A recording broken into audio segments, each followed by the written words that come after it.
और इस निहत्ती भीड़ पर इतनी गोलियां चलाते हैं कि ये जो पूरा मैदान है लाशों से भर जाता है।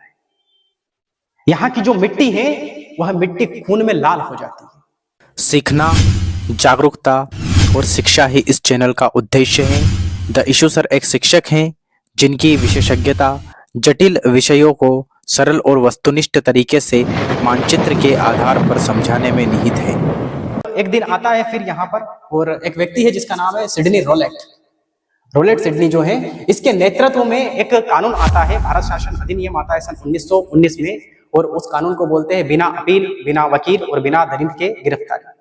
बिना किसी कारण बताए गिरफ्तार कर लिया जाता है। इस कानून को बोलते हैं काला कानून। तो इसका विरोध प्रदर्शन करने के लिए बहुत सारी जनता यहाँ पर इकट्ठा होती है और उनका नेतृत्व करते हैं डॉक्टर सत्यपाल सैफुद्दीन किचलू। और इनको जो है गिरफ्तार कर लिया जाता है अंग्रेजी सत्ता के द्वारा, अंग्रेजी शासन के द्वारा इनको गिरफ्तार कर लिया जाता है। जब इनको गिरफ्तार कर लिया जाता है तो इनके समर्थन में पंजाब की जो जनता है, पंजाब की जो भीड़ है, वह इनके समर्थन में इकट्ठा होती है एक बाग में, और उसका नाम है जलियांवाला बाग। जलियांवाला बाग में सारी की सारी जनता इकट्ठे होती है। वो इसलिए इकट्ठे होती है कि कोई बड़े अधिकारी अगर ऊपर से जाएंगे तो वो देखेंगे कि इतनी जनता यहाँ पर इकट्ठा क्यों हो रही है, और हमारी आवाज को शायद वो सुन सके और डॉक्टर सत्यपाल सैफुद्दीन किचलू को छोड़ दे।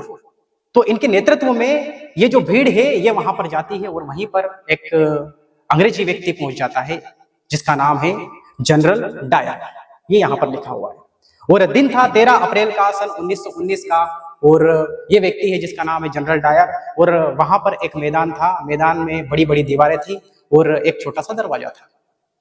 सारी जो भीड़ थी वे निहत्ती थी और वह अपना विरोध प्रदर्शन जता रहे थे। वहां पर जनरल डायर जाता है, और जनरल डायर देखिए यहाँ पर ये चित्र में दिखाई दे रहा है, जनरल डायर जो है वह गोली चलाने के आदेश दे देता है। और इस निहत्ती भीड़ पर इतनी गोलियां चलाते हैं कि ये जो पूरा मैदान है लाशों से भर जाता है। यहाँ की जो मिट्टी है वह मिट्टी खून में लाल हो जाती है। कुछ इसी प्रकार से, इसीलिए यहाँ पर कहते हैं कि ये जलियांवाला बाग का हत्याकांड होता है। इतनी गोलियां चलाई जाती है यहाँ पर, आप देख सकते हो अभी भी वहां पर गोलियों के निशान है।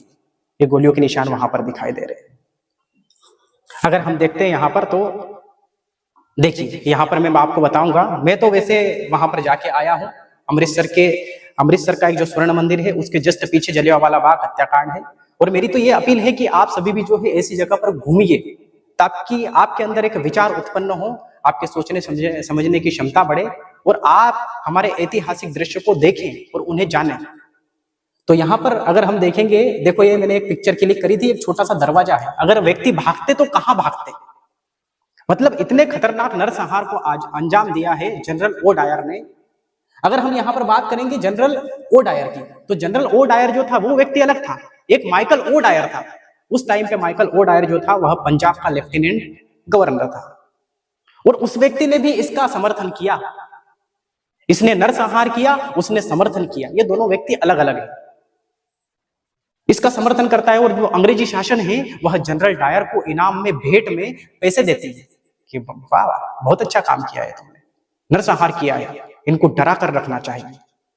अब व्यक्ति भागते तो भागते कहां से, छोटा सा गेट था।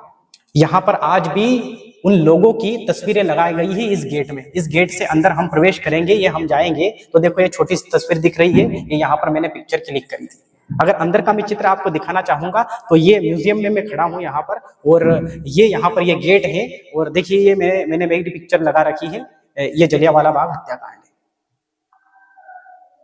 तो जलियांवाला बाग हत्याकांड में अगर आज भी आप जाकर देखोगे तो आज भी वहां पर गोलियों के निशान लगे हुए हैं। जितने भी व्यक्ति वहां पर शहीद हुए थे उन सबके चित्र वहां पर अंकित हैं, और एक म्यूजियम बनाया गया है।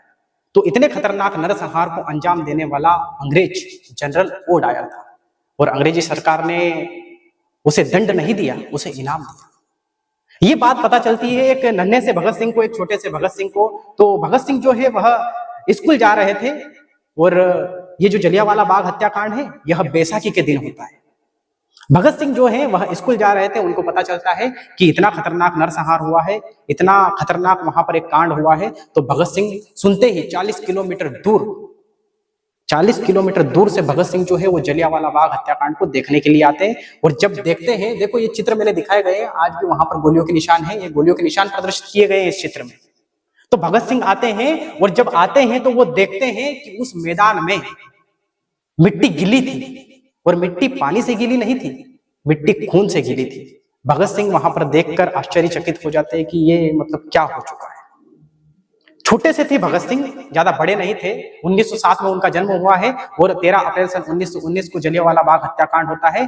तकरीबन उनकी उम्र 12 वर्ष रही हुई।